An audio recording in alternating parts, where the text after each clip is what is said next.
Assalamualaikum warahmatullahi wabarakatuh. Inilah 7 kisah yang menyebabkan Nabi Muhammad SAW meneteskan air mata. Sebagai manusia, Nabi Muhammad SAW pernah mengalami rasa duka, sedih dan menangis.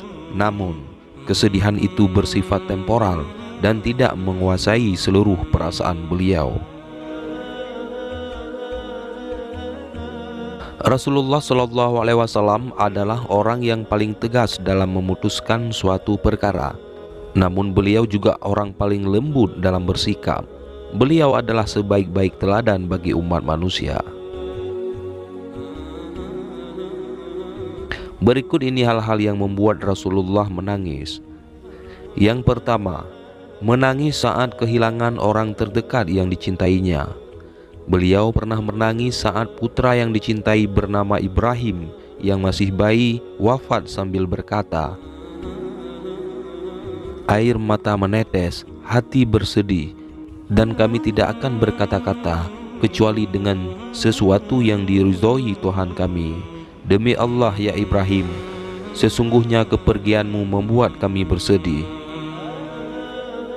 Beliau juga pernah menangis saat berada di makam ibunda tercinta, Sayyidatuna Aminah binti Wahab, yang diikuti pula oleh orang-orang di sekelilingnya.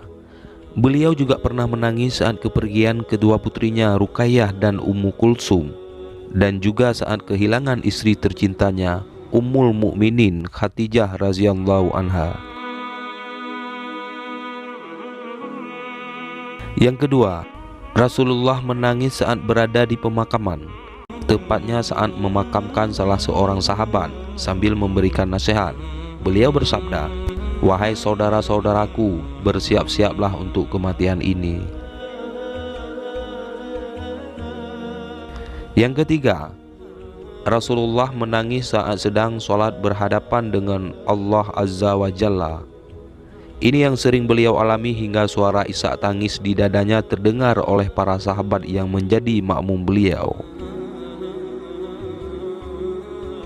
Yang keempat, beliau menangis saat memikirkan nasib umatnya.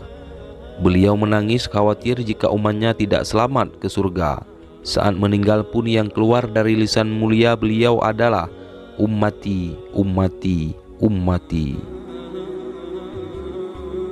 Yang kelima adalah menangis saat membaca dan mendengarkan Al-Quranul Karim.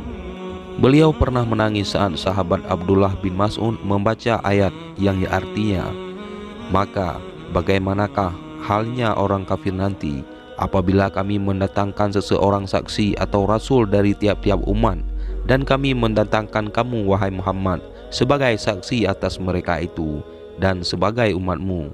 Quran Surat An-Nisa ayat 41. Beliau meminta agar Abdullah berhenti usai membaca ayat tersebut, dan terlihat air mata berderai membasahi kedua pipi beliau. Yang ketujuh, menangis ketika berdoa memohon pertolongan dan kemenangan kepada Allah Azza wa Jalla. Hal itu pernah terlihat pada malam perang Badar, di mana para sahabat sedang tertidur lelap. Rasulullah SAW mendirikan sholat di bawah pohon, lalu berdoa sambil menangis. Demikian 7 kisah populer yang menyebabkan Rasulullah SAW menangis. Sebenarnya masih banyak peristiwa lain yang membuat Rasulullah meneteskan air mata, seperti saat malaikat Jibril mengabarkan penghuni neraka Jahanam. Masih banyak lagi peristiwa lainnya yang diceritakan dalam sirah nabawiyah. Semoga kita dapat mengambil hikmah dan iktibar, serta diberi taufik agar bisa meneladani Rasulullah SAW dalam kehidupan kita. Allahumma sholli ala Sayyidina Muhammad wa ala alihi wa sahbihi ajma'in. Wallahu a'lam bin shawab. Wassalamualaikum warahmatullahi wabarakatuh.